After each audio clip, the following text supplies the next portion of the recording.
사람들이 요즘에 원나잇 많이 하잖아요. 많이 하죠. 근데 이게 요즘은 하룻밤으로 끝나지 않는 경우가 있어요. 상담 오시는 분들 거의 다 이렇게 말씀하세요. 서로 좋아서 했어요. 다음날 카톡도 잘 됐어요. 근데 갑자기 경찰에서 연락이 왔어요. 처음에는 농담인 줄 알았다고 하세요. 근데 농담이 아니에요. 그런 경우가 많아요? 성범죄 고소 사건에서 원나잇이나 단발성 만남에서 비롯된 경우가 전체의 70에서 80%예요. 10명 중에 7명이 원나잇에서 시작돼요. 근데 아무리 원나잇이라도 서로 좀 동의하고 한 건데 왜 고소가 되는 거예요? 그게 핵심이에요. 동의하고 했다는 걸 증명할 방법이 없는 경우가 대부분이에요. 상대방이 뭐 기억이 없었다, 술에 취해서 의식이 없었다, 이 한마디면 내가 범죄자가 될 수 있어요. 경험이 있으신가요? 전혀. 사건을 통해서 간접 경험을 많이 하기 때문에 무혐의로 끝난다고요? 이런 거는 운이 좋으면 그럴 수 있죠. 근데 무혐의 받기까지 빠르면 6개월, 길면 1년 이상이 걸릴 수도 있어요. 그 기간 동안 직장에 알려질 수도 있고 가족한테 알려질 수도 있고 또 소문이 날 수도 있어요. 결과가 어떻게 나오든지 간에 이미 인생이 흔들려 있는 거예요. 오늘 영상은 이 두 종류의 분들을 위해서 준비했어요. 원나잇을 하는 분들 혹은 앞으로 할 수 있는 그런 분들, 그리고 이미 신고를 당해서 지금 무서운 분들, 두 경우 모두 오늘 원나잇 실언책을 끝까지 보시면 어떻게 해야 하는지 명확해질 거예요. 원나잇 고소 사건을 보면 대부분 술자리에서 시작되잖아요. 근데 상대방도 좋아서 따라왔는데 이게 왜 고소로 이어지는 거예요? 이게 법적으로 굉장히 중요한 부분이에요. 형법에 중간라는 죄가 있거든요. 쉽게 말하면 상대방이 정상적인 판단을 할 수 없는 상태, 그러니까 만취 상태였다면 설령 그 순간에 동의한 것처럼 보였더라도 법적으로는 동의가 없었던 것으로 봐요. 그럼 그게 만취라는 게 얼마나 취해야 그게 해당이 되는 거예요? 부축해서 들어갔다, 이게 찍히는 순간 거의 끝납니다. 수사관은 피해자가 정상적으로 걸을 수 있었는지, 대화가 되는 계산을 할 수 있었는지, 이 세 가지를 봐요. 본인도 취했을 수도 있잖아요. 그게 더 위험해요. 본인이 만취 상태였다는 게 오히려 불리하게 작용해요. 술에 취해서 상대방의 의사를 제대로 파악하지 못한 상태에서 행위를 했다, 이게 그대로 혐의 내용이 될 수 있거든요. 실제 상담 오신 분 중에 이런 경우가 있었어요. 당시 여성분이 굉장히 적극적이었고 위에 올라가서 먼저 시작하기도 했는데 다음날 기억이 없다고 하면서 고소를 한 거예요. 그분이 결과적으로는 잘 해결이 됐지만 그 과정에서 8개월을 버텼어요. 처음부터 조심하셨으면 그 8개월이 필요 없었을 거예요. 그러면 어떻게 해야 나중에 내가 억울할 때 증거를 댈 수 있는 건가요? 수사관들이 공통적으로 의심하는 게 있어요. 처음 만난 사이에 어떻게 여성이 자발적으로 동의를 했냐, 이 의심을 풀어줄 수 있는 게 바로 이동 경로예요. 1차는 식사를 하고 2차에서 술을 마시고 편의점도 들리고 그렇게 장소를 여러 곳으로 옮기면 각 장소마다 CCTV가 남아요. 둘이 웃으면서 걷는 모습, 자연스럽게 대화하는 모습, 이게 쌓이면 이 여성이 억지로 끌려다닌 게 아니다, 이걸 객관적으로 증명하게 되는 거예요. 자기 핸드폰으로 약간 셀카 같은 걸 찍어도 도움이 될까요? 굉장히 도움이 돼요. 스티커 사진, 셀카 이런 게 하나라도 있으면 나중에 그날 강제로 끌려다녔다는 주장이 그 자리에서 무너져요. 같이 웃으면서 사진 찍은 사람이 그날 피해를 당한 것처럼 보이기는 어렵거든요. 두 분이 원나잇을 하려면 이제 숙박업소를 갈 텐데 숙박업소에 들어갈 때 주의사항도 있을까요? 이게 제일 중요해요. 반드시 나란히 걸어서 들어가야 합니다. 여성분이 비틀거리거나 부축을 받으면서 들어가는 장면이 찍히면 그 순간 모든 게 끝날 수 있어요. 그리고 들어가기 전에 편의점 잠깐 들르세요. 물이나 음료 사면서 여성분이 직접 물건 고르고 계산하는 장면이 나오면 의식이 있었다는 증거가 되거든요. 숙박업소의 결제를 그날 분위기상 여성이 하라게 하는 말이 다른 영상에서 듣긴 했었는데 이게 그렇게 중요한가요? 두 가지를 동시에 증명하기 때문이에요. 첫 번째, 계산을 했다는 건 의식이 있었다는 거예요. 만취 상태가 아니었다는 증거가 돼요. 두 번째, 숙박업소에 직접 결제를 했다는 건 그곳에 자발적으로 들어갔다는 뜻이에요. 어떻게 자연스럽게 이렇게 말씀을 드릴 수 있을까요? 방법이 있어요. 식사랑 술은 제가 다 샀으니까 여기는 부탁드려도 될까요? 이게 뭐 가장 자연스럽고 또 효과적인 방법이에요. 아니면 카운터 앞에서 지갑을 두고 온 척 살짝 빠지는 방법도 있고요. 약간 하남자 느낌인데. 그럼 현금을 여성한테 건네서 내게 하면 어때요? 그건 효과가 없어요. 반드시 여성 본인의 카드로 직접 결제하는 게 핵심이에요. 남자가 현금을 건네서 낸 거면 법적으로 별 의미가 없어요.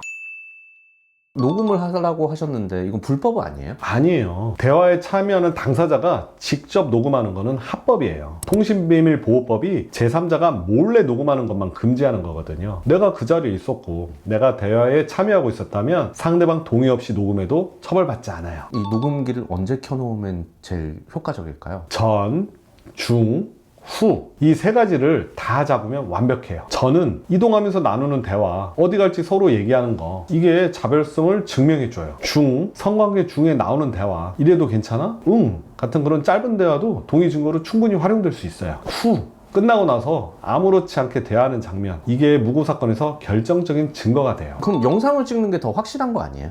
절대 안 됩니다. 동의 없이 촬영하는 건 그 자체로 성폭력처벌법 위반이에요. 그러면은 이제 카톡도 중요한다고 하셨는데 카톡은 어떻게 관리해야 될까요? 카톡은 지우면 안 돼요. 포렌식을 해도 카카오 서버에서 되살리는 게 쉽지 않아요. 지우면 나중에 내게 유리한 증거가 통째로 사라지는 거거든요. 대화 내보내기 기능으로 저장해 두시고 절대 삭제하지 마세요.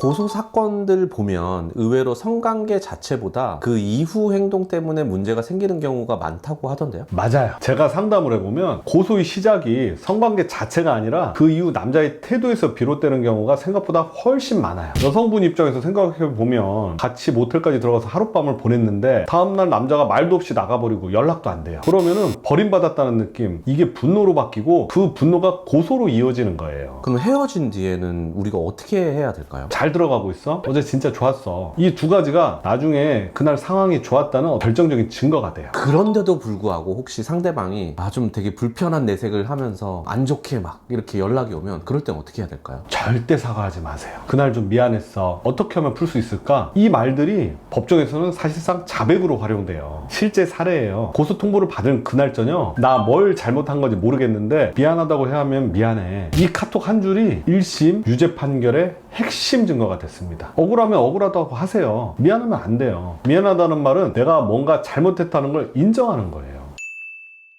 이미 신고당한 분들은 어떻게 해야 돼요? 이게 사실은 예방보다 더 시급한 문제긴 하잖아요. 먼저 절대 해서는 안 되는 것들을 말씀드릴게요. 첫 번째, 상대방에게 직접 연락하는 거. 이게 가장 흔한 실수고 가장 위험한 실수예요. 억울하니까 직접 해명하고 싶은 마음 당연히 드시죠. 근데 이 순간 상대방은 이미 변호사 코치를 받고 있을 가능성이 높아요. 통화 내용, 카톡 메시지, 이게 그대로 증거로 제출돼요. 특히 장문의 카톡이 오는 경우 있어요. 오빠 나 너무 힘들어. 사과해주면 용서해줄게. 여기에 절대 흔들리면 안 돼요. 이게 변호사 코치를 받고 증거를 만들어내는 수법일 수 있거든요. 두 번째, 경찰 조사에서 뭐 기억이 안 난다 이런 말로 버티기. 많은 분들이 이게 안전하다고 생각하세요. 성범죄 사건에서는 오히려 불리해요. 기억이 없다는 남자 명확하게 주장하는 여자가 있으면 수사관 입장에서 누구 말을 더 신뢰하겠어요. 더 큰 문제는 나중에 기억이 생각나서 구체적으로 말하면은 아니 처음에는 기억이 없다고 했는데 지금 왜 기억이 나느냐, 이렇게 진술이 흔들렸다는 공격을 받아요. 기억이 불분명한 부분은 정확한 확인이 필요합니다. 이렇게 대응하시고, 진술 거부권은 헌법상 권리예요. 이걸 활용하는 게 잘못된 게 아니에요. 세 번째, 혼자 판단해서 경찰 조사 전에 먼저 나가는 거. 성범죄 사건에서 최초의 진술은 재판까지 제일 중요한 영향을 미쳐요. 한번 진술이 굳어지면 나중에 바꾸기가 굉장히 어렵고, 왜 처음에 다르게 말했냐는 그런 공격을 받아요. 경찰 출석 전에 반드시 전문가와 먼저 상의하세요. 그 조언 한 번이 이후 수개월의 방향을 바꿔요.